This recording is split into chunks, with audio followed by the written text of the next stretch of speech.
నమస్తే శ్రీ మాత్రే నమః శ్రీ కృష్ణాయ నమః. మనకి ఖగోళంలో ఎప్పటికప్పుడు మనం ఏం ప్రస్తావించుకుంటాం? యోగాల గురించే ప్రస్తావించుకుంటాం. ఆహ్, రోజువారీగా దిన ఫలితాలు చెప్పుకోవడం అది కామన్. లేదా మాస ఫలితాలు చెప్పుకోవడం అది కామన్.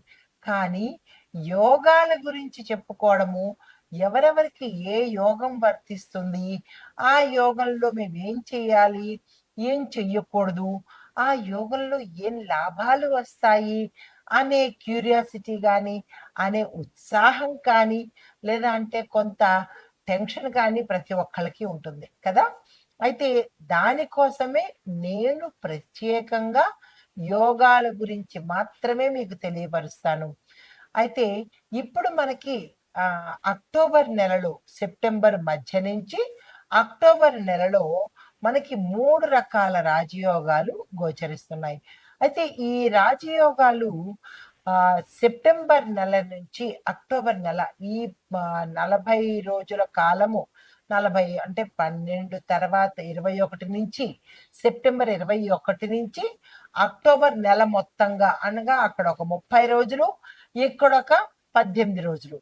ఈ మొత్తంగా మనకి 48 రోజుల పాటు విశేషమైన ఫలితాలు ఇవ్వబోతున్నారు.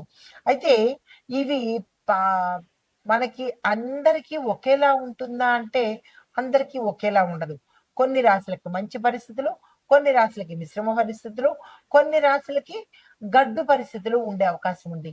అయితే ఈ ఇంపాక్ట్ మనకి మనుషుల మీదేనా? లేదంటే దేశకాలమాన పరిస్థితుల మీద కూడా ఉంటుందా అంటే కనుక, అందరి మీద ఉంటుంది. పశుపక్షాదులు, దేశం మీద, మనుషుల మీద, ప్రతి ఒక్కళ్ళ మీద ఆ ఇంపాక్ట్ ఉంటుంది. మనుషులం కాబట్టి మనం తెలుసుకుంటాము. మరి పశుపక్షాదులు దేశానికి ఎలా తెలుస్తుంది అంటే, దేశానికి సంబంధించినటువంటి విషయాలు కూడా మన పంచాంగకర్తలు సవివరంగా తెలియచేశారు.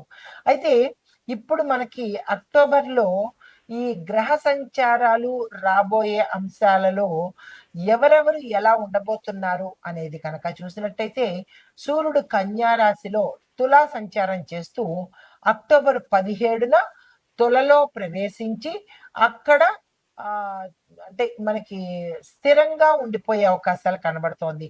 అలాగే బుధుడు, శుక్రుడు, కుజుడు, గురుడు, శని కుంభరాశిలోను, తర్వాత రాహు మీనంలోను సంచారం చేస్తూ ఈ గ్రహణం మనకి అక్టోబర్ నెలలో సెప్టెంబరు 21 నుంచి మనకి గ్రహణం కూడా రాబోతోంది. ఆ గ్రహణాల ఇంపాక్ట్ కూడా మనకి దీని మీద పడే అవకాశం ఉంది.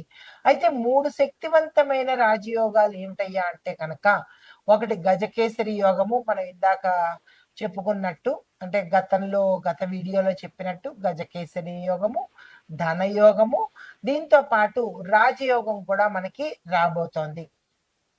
అయితే ఈ 3 కలిసి ఒకే రకమైన ఇంపాక్ట్ ఇస్తాయా అంటే, కొంతమందికి ఒకే రకమైన ఇంపాక్ట్ ఇవ్వచ్చు. మరికొంతమందికి మిశ్రమ ఫలితాలు ఇవ్వచ్చు. అయితే ఎవరెవరికి ఏమి ఫలితాలు ఇస్తున్నాయి అనే అంశం చూసినట్టయితే గనక, ముందుగా దేశ కాలమాన పరిస్థితులు తెలిసేసుకుందాము. అయితే దేశ పరిస్థితి చూసినట్టయితే కనుక, దేశంలో రాజకీయ పరిస్థితి అకస్మాత్తుగా కొన్ని కొన్ని రాజకీయ నిర్ణయాలు తీసుకోవాల్సిన పరిస్థితి ఏర్పడడంతో పాటు ఇవి యొక్క దేశాన్ని ప్రభావితం చేసేటట్టుగా కూడా ఉంటాయి. అయితే రాజకీయ కూటములు, విస్తరణలు, సంస్కరణలు కూడా ఈ సమయంలో ప్రవేశపెట్టవచ్చు. ఆర్థికంగా చూసుకున్నట్టయితే గనుక మనకి స్టాక్ మార్కెట్‌లో ఫ్లక్చుయేషన్స్ ఒస్తాయి. హెచ్చుతగ్గులొస్తాయి. అంటే మన బంగారం ధరలు పెరగడము, మళ్ళా తగ్గడము, మళ్ళా పెరగడము, తగ్గడము. ఇట్లాంటి అనిశ్చితమైన పరిస్థితులు ఏర్పడతాయి. ఐటీ సాఫ్ట్‌వేర్‌లు కూడా కొంత ఫ్లక్చుయేషన్‌కి గురి అయ్యే అవకాశాలు, కొంతమందికి ఐటీ ఉద్యోగాలు కోల్పోవడము, ఇలాంటి అనిశ్చితమైన పరిస్థితి, స్థిరము లేని పరిస్థితి కనబడుతుంది. తర్వాత వ్యవసాయదారులకు చూసుకున్నట్టయితే కనుక, కొంతమందికి స్థానికంగా అంటే భూ ప్రాంతాన్ని బట్టి, వాతావరణాన్ని బట్టి ఆహ్, వరి, పత్తి ఈ పంటలకు కొంత లాభము రావడంతో పాటు, వరదల సమస్య కూడా వచ్చే అవకాశం కనబడుతోంది. అది ప్రాంతాన్ని బట్టి మళ్ళా అందరికీ కూడా ఈ సమస్య ఉండదు. న్యాయరంగంగా చూసినట్టయితే కనుక కొన్ని తీర్పులు పెండింగ్ పడిపోవడము, మరి కొన్ని తీర్పులు బయటికి వెలువడే అవకాశము కనబడుతోంది. పాత రాజకీయ కేసులు కూడా కొత్త మలుపులు తిరుగుతూ బయటకొచ్చే అవకాశం ఉంది. తర్వాత వాతావరణ పరిస్థితి చూసినట్టయితే కనుక అకాలంగా ఉన్నట్టే ఉండడము, అకాలంగా వర్షాలతో పాటు వరదలు కూడా వచ్చే అవకాశము కొన్ని ప్రాంతాల్లో గోచరిస్తోంది. అయితే కొన్ని ప్రాంతాలలో వరదలతో కొన్ని రాష్ట్రాలు ఇబ్బంది పడేటట్టుగా కూడా కనబడుతోంది. అయితే సామాజికంగా ఎలా ఉండబోతోందంటే, ఆధ్యాత్మిక పరంగా ప్రజలు ఎక్కువగా ఆహ్, పార్టిసిపేట్ చేయడము, ఈ గ్రహణాలు, తర్వాత సూర్యగ్రహణము, తర్వాత రాబోయే చంద్రగ్రహణము, దీంతో పాటు అమ్మవారి ఉత్సవాలు, గణేష ఉత్సవాలు, ఇలాగ ఆధ్యాత్మిక పరంగా ప్రజలందరూ సంతోషంతో వాళ్ళ కష్టాలన్నీ పక్కన పెట్టి, సంతోషంతో పార్టిసిపేట్ చేయడంతో పాటు ఆహ్, దానికి సంబంధించినటువంటి పరిహారాలు చేసుకుంటూ అంటే ఒక ఆధ్యాత్మికమైన వాతావరణం అనేది కనబడుతోంది. ఎక్కడ అల్లర్లు గాని, గొడవలు కానీ లేకుండా ప్రశాంతమైన వాతావరణం గోచరిస్తోంది. అయితే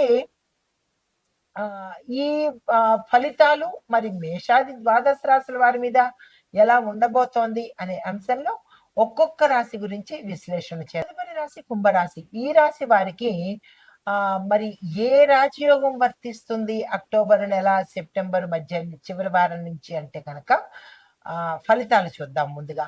శని భగవానుడు స్వగృహంలో వక్ర స్థితిలో ఉన్నాడు. అంటే స్వరాశిలో వక్ర స్థితిలో ఉండడం వల్ల ఆర్థికంగా మాత్రం లాభాలు వస్తాయి.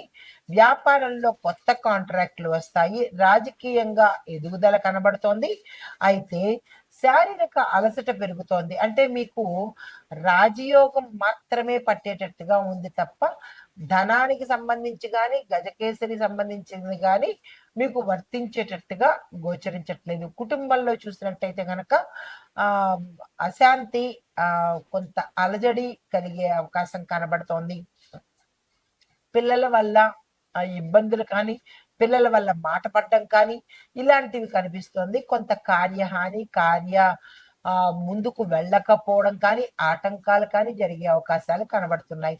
దీంతో పాటు మీకు అనారోగ్య సూచనలు కూడా చాలా ఎక్కువగా కనబడుతోంది.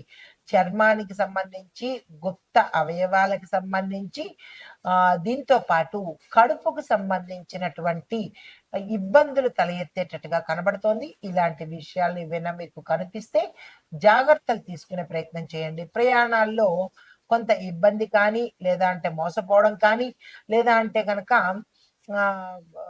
ప్రమాదాలు జరిగే అవకాశాలు చిన్న చిన్నగా గోచరిస్తున్నాయి.